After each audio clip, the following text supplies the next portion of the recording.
Hey everybody, this is Viking from the Auto Maniacs. We're here today with Brother Randy Hall, Thumper, our president from the Auto Maniacs.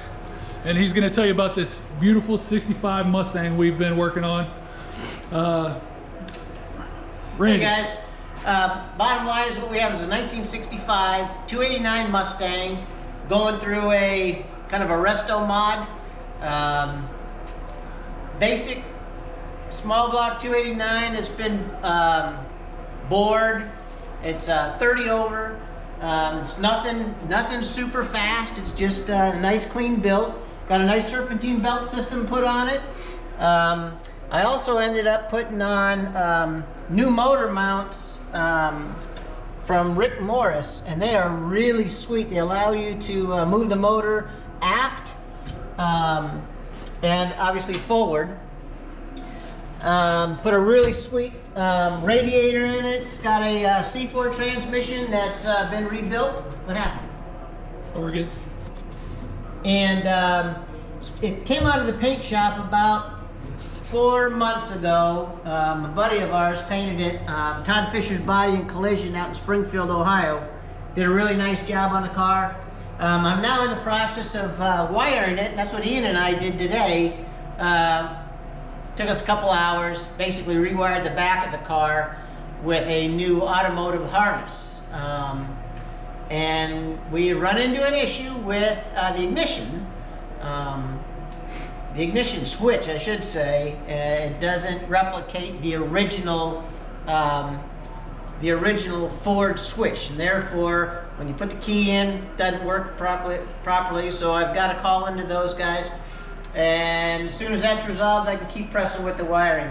But come on around to the back side of the car, and you can see from the dash side of where we're at right now. Now, obviously, this thing is being upgraded, modified. It'll have a new steering wheel on it that'll be somewhat 1965 era wood grain. It's got a Willwood brake system on it that I put on, and it's got a really cool power steering unit that I modified and had to change the entire brake and steering column bracketry, and it was all custom manufactured by me. Let's see what the power steering in the Willwoods. Okay. The reservoir. So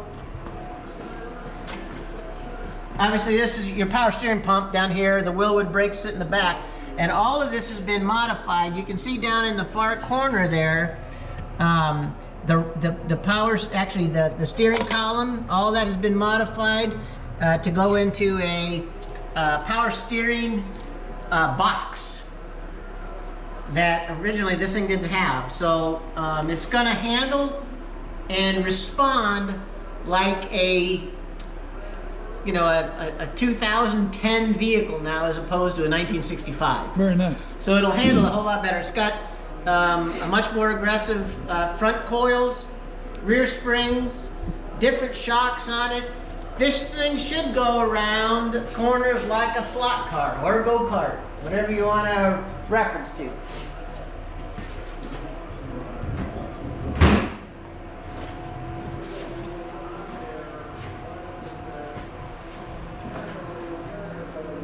Ian and I spent a couple hours on this harness today. The rear brakes, obviously this thing all needs to be re-lubed, but the rear tail lights, the running lights, the backup lights, the license plate light, as well as the fuel sending unit wiring has all been done today. So really we're going to call it quits after today on this particular effort. What's next? Well, obviously the wiring is still the primary driver right now for the next phase, and this wiring harness has given me some fits with that ignition switch, so I'm waiting to get that issue resolved. I had to order a wiring, and what they call a windshield wiper wiring extension harness that ties into this harness and the windshield wiper motor. So it's back ordered through CJ Pony Parts, and as soon as I get that, and get this ignition switch issue resolved, I can press forward with the heater wire, or the wire that supports the heater, the radios, the engine harness. I'll put it on and go from there. Once I get all this harness done, then I'm gonna go ahead and get a guy to come through. His name is Thumper as well, that has a windshield company that will install the front windshield and the rear glass, as well as do the headliner at the same time, because the windshield and the rear glass overlap the headliner material.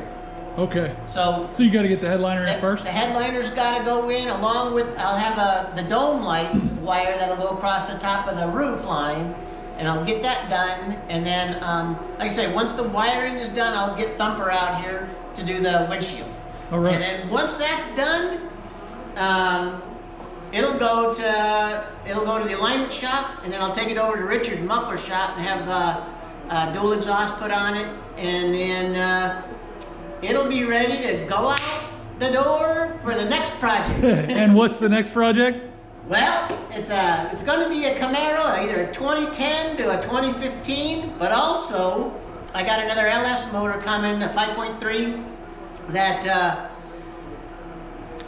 with the intention of it going into a truck, something that's lightweight, because the recipe for success is to go fast, horsepower to weight ratio. You want a light vehicle that hooks, and you know, we're looking at a 9-second car. The last car I had, my Monza, was a little 10-second car with a first gen GM 355 cubic inch small block with a supercharger, a Torque Storm supercharger. It ran 1080s. So if we do the truck, are we going to be able to make that a wide tire, or are we still going to try to do small tire for a bit? I'd like to see a 10.5. I'd like to put an 8.8 Ford Mustang rear end in it, with like a 410 or a 456 gear, with and I'm gonna just throw the 4L60 in it right now. Right. That I'm getting, because we're getting it relatively inexpensive. Okay. And this is going to be a budget build on the truck.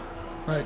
Obviously the Camaros, right, because the Camaros are going to be a little more money into them and everything. As well as a little bit more kind of sophisticated, if you will, as opposed to the little the S10 truck is going to be, now bear in mind, it's going to either be an S10, a Sonoma, or a the new one, Colorado. Okay. I've been looking at all three of them. So it's just finding the right one for the right price.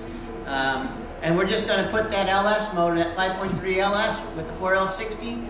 Twin turbos from where? For starters, I just want to set it in, get the harness all squared, get it running, and see how that pans out. Okay. Because I mean, that truck came factory with a V6 or a 4-cylinder.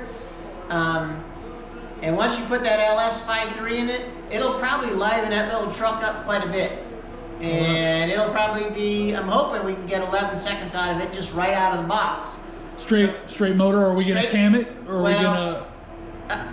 For starters, I just like to throw it in. Right. Okay? See what it does down the track. Again, I'm getting this thing cheap enough. Transmission and all. I don't want to give you the price, but it's a smoking deal. Right. So we can go out and have some fun with this thing. So that's good. This is going to be the club truck then. Maybe let some club members drive it. Yeah, it'll be a cheap little build. You know, you see all these LS builds going on the internet right now, right. And a couple of those guys are doing these what they call budget builds. You know, they're still dropping $5 grand in these things. I want to do this thing, cheap. Yeah. See what we can do. Just have some fun. This way, if any club members drive it and wreck it, hey, we don't get that much. We're not out a whole lot of money. Yeah. We just get a new body and press on. So that's the plan. Again, it all stems waiting to get this thing out of my garage. Right on. I haven't even touched my 65 El Camino over here, which, it needs a couple. It's a big block 496, and it's 600 horsepower. So if I can get 600 horsepower out of an LS motor, which should be relatively easy. Oh yeah. And then you put that into that, 2,800 pound truck. Right. That thing should, and get it to hook, it should be an easy low 10-second car without a problem. And that's the goal, to do the budget build on the truck. Once we acquire the Camaros, that'll be a different story, because it's going to get a supercharger. And I'm going to probably go with either a Torque Storm supercharger, On the Camaro right off the bat? well, or a Vortec. Gotcha. What about a Pro Charger? Well, Pro Charger. That's a lot more expensive, but Yeah. it's also a Camaro, so. Yeah, and well, Torque Storm put out a new product now that will bolt directly to the front end of that Camaro. Mhm. I mean, it's just a drop in, and you're looking at 10 pounds of boost. Motor will have to be cammed. Should open up the piston ring gaps. You know, open the ring gap on the pistons, because I know for a fact if the ring gap's not right, I know this from experience. I already burned a hole through a piston on my small block 355. Put a nice hole in the number 3 plug, piston plug or piston. So I got to be really cautious and careful to ensure that you don't pre-detonate. And Oh yeah. you know, basically what happens is the ring gap closes. Holds the compression in. But the ring gap will close when you put it under boost, and if the ring gaps come together, it'll crack the top of the piston, and that's exactly what happened on my motor. It cracked the piston just enough, and then when you hit the supercharger, it just blew a hole right in that weak spot. Oh well. Yep, that's what happened. So, again though, it's all dependent on this thing getting out of my garage. Hopefully, I'd like it out of here by February at the very latest. So, on that note, So we got some work to do. yeah. All right. Bottom line, if you're a PAX member, you get to drive